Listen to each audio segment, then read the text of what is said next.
I took the corner a little too fast and this wasn't tied on. And it looks pretty because this is loco weed. It's like the meth of the prairie. So come along and let me show you what ranchers and cowboys do and why they're still important in 2025.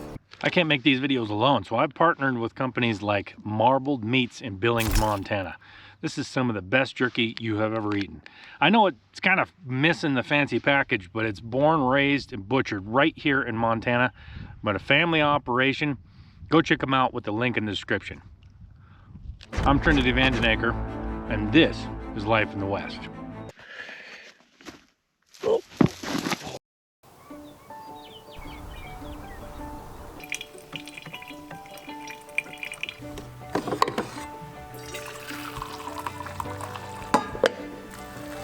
Lord, I just thank you for this food, and I pray that you be with me today, guide me, direct me, give me wisdom, in Jesus' name, amen.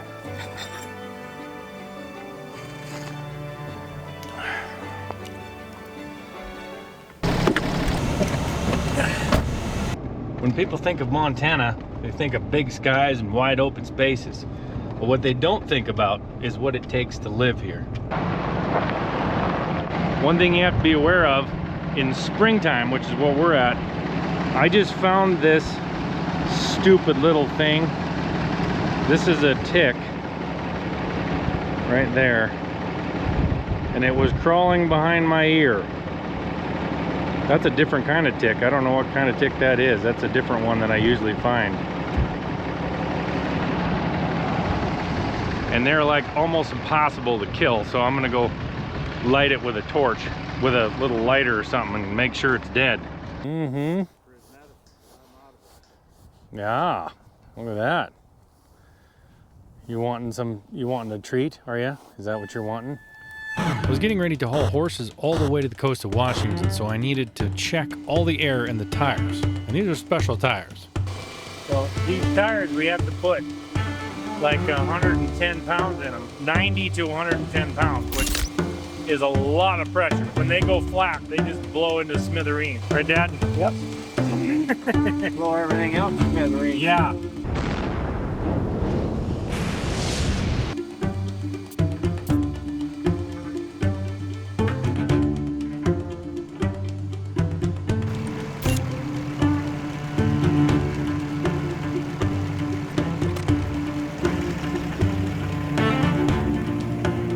One of the things you want to make sure of, is leave the tailgate down. There's so many people who have a tailgate gone because they have left it up and then tried to drive out from underneath one of these gooseneck trailers. Not a good idea. Today I'm going to be out here fixing the fence.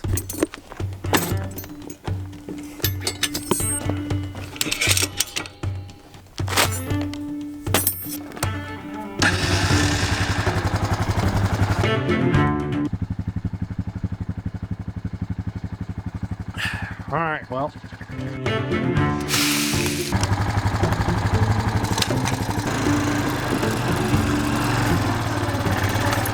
Fencing is one of those jobs that nobody really, and fencing is very important nowadays because to get animals to replicate what we want them to do, it's much easier with a fence. In Montana, there's what's called open range law. So if you live in a state like that's open range like this, then it's your job as a private property owner to fence out cattle. It is not the rancher's job to fence them out of your property. If you want your property to not have cattle on it, you have the right to fence them off.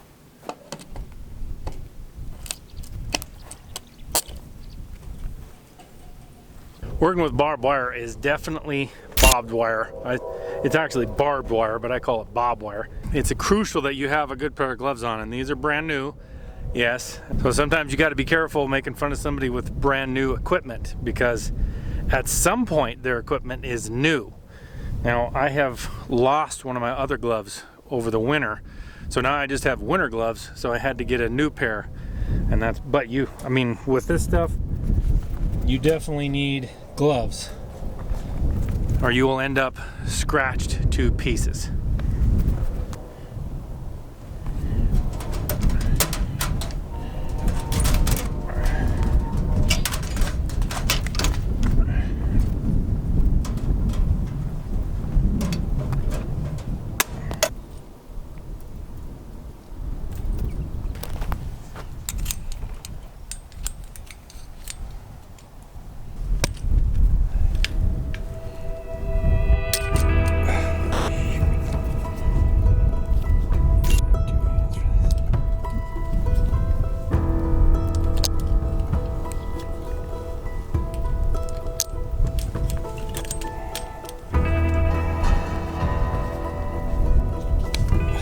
Now this fence right here was not made for deer to go through, but this is where the deer go through it. You can see that's why this bottom wire is down.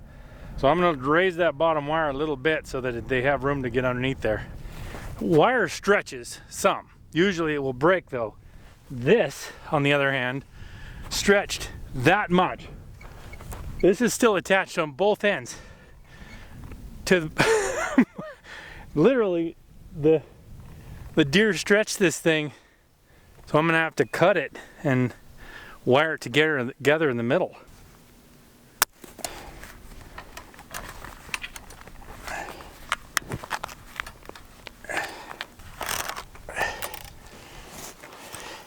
Because it's a short span.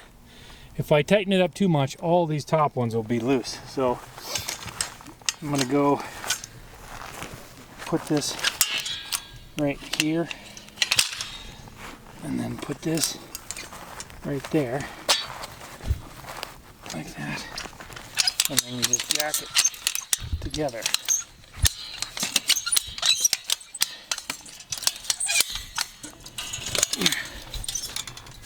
Plenty tight right there. You do want to go a little bit tighter than you want, because when you let this thing go, it'll spring back a tiny bit. And you just let her go, and there it is. You have to be very careful where you kneel. This cactus right here is even hiding very well. Look at that. Can't even see it. So these right here are fence staples. They're a nail made in the shape of a U. What they do is you just put them around the fence like this and nail them into the post. The idea is that you leave them out like this so that the wire can actually move through it. But a lot of people put them in all the way, and then the wire can't move through it very easy. But so I don't know if it makes any difference, but when I fence, you see how somebody did this when they built this. They went around and just clipped it off just so short that if you ever needed to get a little extra out of this, you don't have it. So I like to have a wrap around the post and then do this so that you always have some extra there just in case you need some. I had the logging guy come up and he parked next to this fence and then set my wood, this is my firewood, over the fence. The problem is he dropped one. So kind of took out a few wires, so I'm gonna have to put this back up now.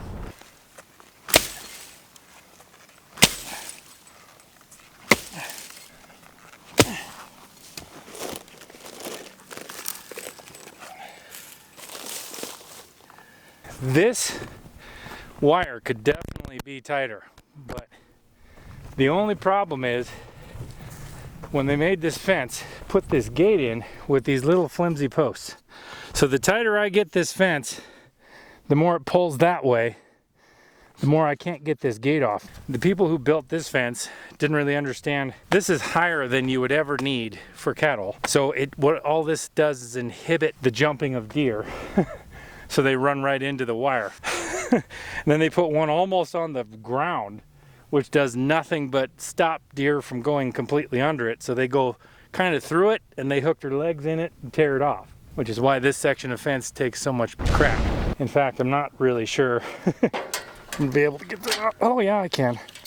Just have to lift the gate up with my foot a long ways to get it off of there now. Well, look at this mess. We got 2 wires missing here and the top wire missing there. All those are just laying like totally loose. So guess I get to put it back up. All right. Well, this fence is back up.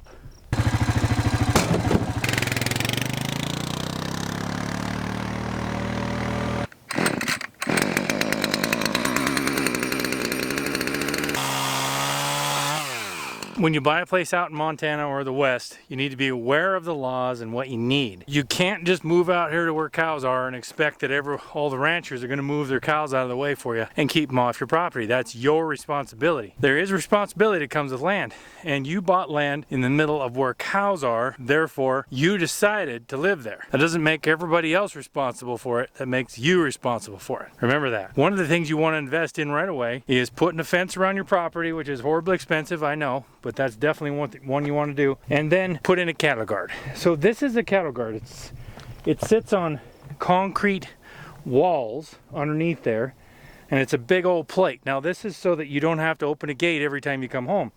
The cows aren't going to walk across this, especially the one this wide.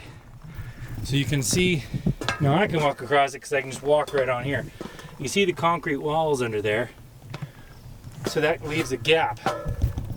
And then you got to build something on the ends so that the cows and horses don't go through there. These are really handy because if you don't have one of these, what you got to do is you got to stop right here, open your gate, go through it to get out, close the gate, go somewhere else, or you got to have an electric gate or something like that. If you just put in one of these, it's so simple, you just drive across it. Well, I took the corner a little too fast and this wasn't tied on. I think I can probably fix it because I think this just snaps on here, but we'll see how, guess we'll see how tough that Husk Barn chainsaw actually is, huh?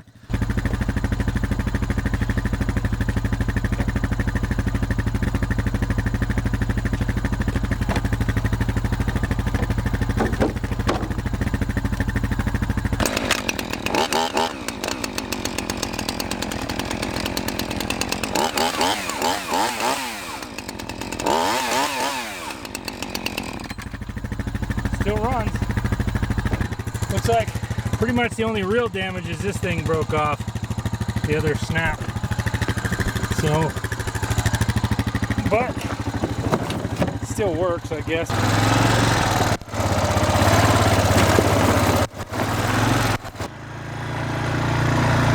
Out here on the prairie, there's a flower out here. You can see it all over.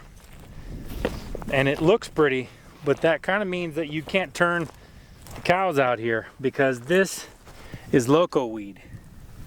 So loco weed is like a narcotic drug, actually, more than a poison. So when cows eat this, they get kind of high.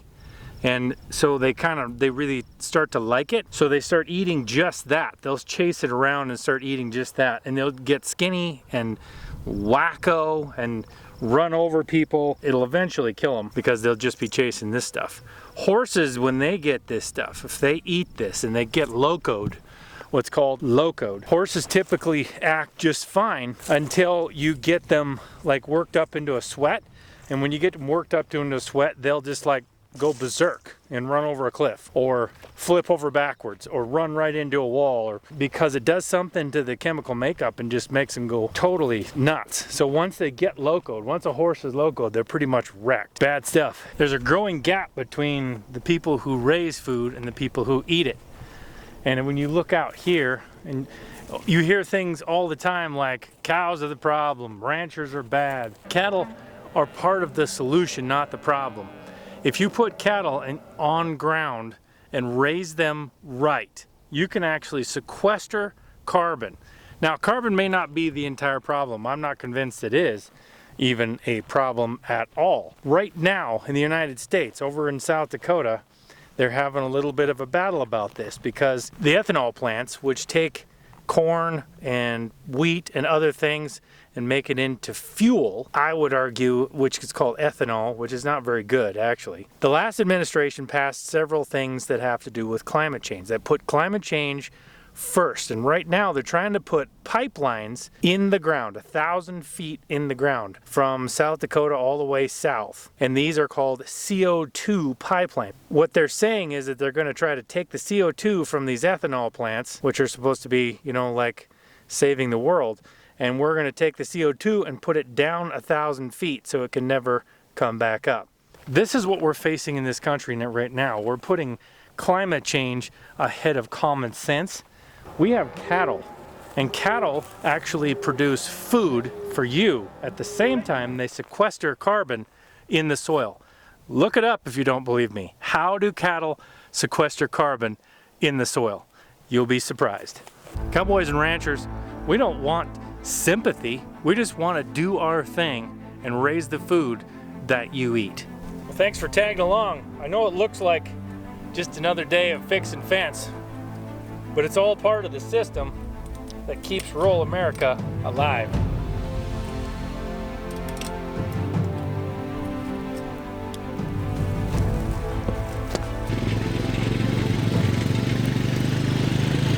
If you believe in that, hit subscribe, drop a comment, and share this with somebody who thinks cowboys and ranchers are just for the movies. I'm Trinity Vandenacre. Until next time, God bless.